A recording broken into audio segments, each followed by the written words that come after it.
Olá, amigos do canal Ítalo Brasiliano. Se você está no processo ou planejando buscar a sua cidadania italiana pela via judicial, o vídeo de hoje não é apenas importante, ele é vital. Recentemente, o judiciário italiano julgou uma série de casos que acendeu um alerta vermelho gigante para todos nós. Ao todo, 80 requerentes perderam a chance de ter o passaporte europeu em mãos. E sabe qual é a pior parte? Não foi por causa da mudança na lei, nem por conta do famoso decreto Tajani. O motivo foi muito mais doloroso: erros graves e negligência na preparação dos documentos. No vídeo de hoje, eu vou te detalhar os erros bizarros que levaram esses indeferimentos para que você não cometa os mesmos deslizes. Fique comigo aqui até o final, porque o último caso é de longe um erro inacreditável. Vamos começar pelo caso mais peculiar de todos, que foi julgado lá no Tribunal de Brescia. Nesse processo, a família alegava a descendência de um ancestral que nasceu em Gazzuolo, no ano de 1836. Para quem não se lembra a história, em 1836 aquela região ainda estava sob o domínio do Império Austríaco. Aí você me pergunta, mas Ítalo, isso impede a cidadania? Não necessariamente. O problema foi o seguinte: o tribunal decidiu que os requerentes não comprovaram que esse ancestral permaneceu no território após a anexação da região lá do Reino da Itália, que aconteceu em 1861. Sem essa prova de que ele ainda estava lá em 1861 e, portanto, adquiriu a cidadania italiana para que pudesse transmiti-la, a ação foi julgada improcedente.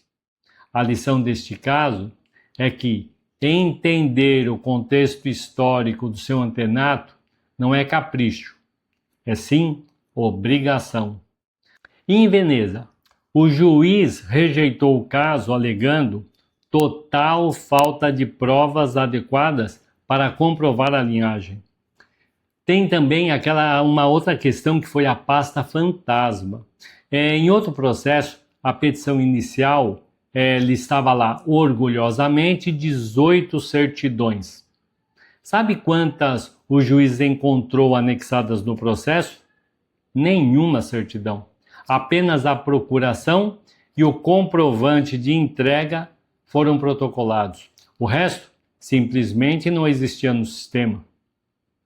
Tem também, aquele amadorismo básico.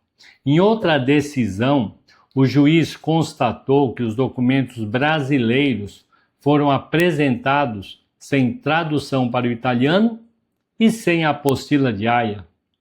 Gente, apresentar documento em português sem tradição e sem apostila na Itália é o mesmo que não apresentar nada. Tem também aquele outro caso invisível, que eles chamam, para fechar esse bloco aí de horrores.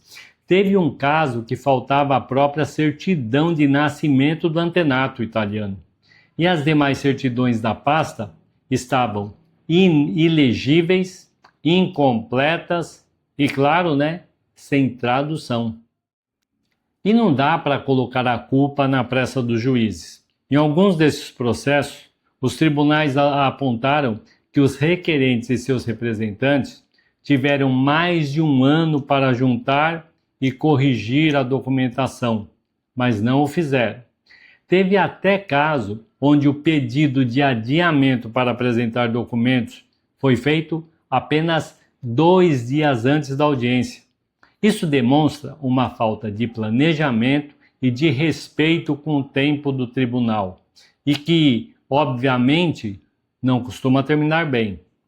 A grande verdade, meus amigos, é que, independentemente de qualquer debate político sobre reformas na lei da cidadania, a prova documental continua sendo a rainha do processo. Não basta dizer que você é italiano, você tem que provar de forma cristalina e de acordo com as regras do judiciário italiano. Agora, respirem fundo, porque o sétimo caso é de chorar. Esse erro aconteceu no Tribunal de Roma e afetou diretamente 19 pessoas de uma mesma família. A ação foi protocolada corretamente no Tribunal de Roma, que era a jurisdição correta para esses 19 requerentes. Tudo certo até aí, né? Errado. Durante o processo, na hora de anexar as provas e certidões, o advogado anexou os documentos de outra família. Apresentaram os documentos de 6 pessoas totalmente diferentes, que pertenciam à jurisdição de Salerno. O resultado?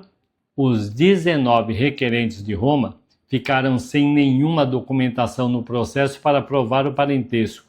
O juiz não teve outra alternativa senão julgar a ação improcedente. 19 sonhos interrompidos por causa de uma troca de pastas de clientes, um erro processual e profissional gravíssimo. E quanto às 6 pessoas de Salerno, não sabemos se elas foram prejudicadas definitivamente, pois os processos delas pode ter sido corrigido depois e lá rodado em Salerno. Mas o fato é que a papelada deles foi parar no processo errado. No total, somando esses 7 processos, 80 brasileiros tiveram seu sonho de cidadania italiana negado. Repito, nada disso tem a ver com o decreto Tajani ou mudanças na lei. Foi pura falta de rigor técnica e atenção. Por isso, o meu conselho para você hoje do canal aqui Ítalo Brasiliano é: escolha muito bem quem vai cuidar lá do seu sonho.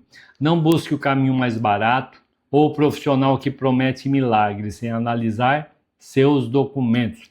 A cidadania italiana é um patrimônio para você e para seus filhos. Exija as certidões, exija as traduções juramentadas, confira as apostilas e certifique-se de que tudo está sendo protocolado corretamente. Se você gostou desse alerta e quer continuar recebendo informações sérias, sem fake news e com foco no que realmente importa para a sua cidadania, não se esqueça de se inscrever no canal Ítalo Brasiliano, ative o sininho e deixe seu like. Compartilhe esse vídeo com o grupo da sua família para que todos fiquem atentos. Muito obrigado pela audiência, um grande abraço a todos e nos vemos no próximo vídeo.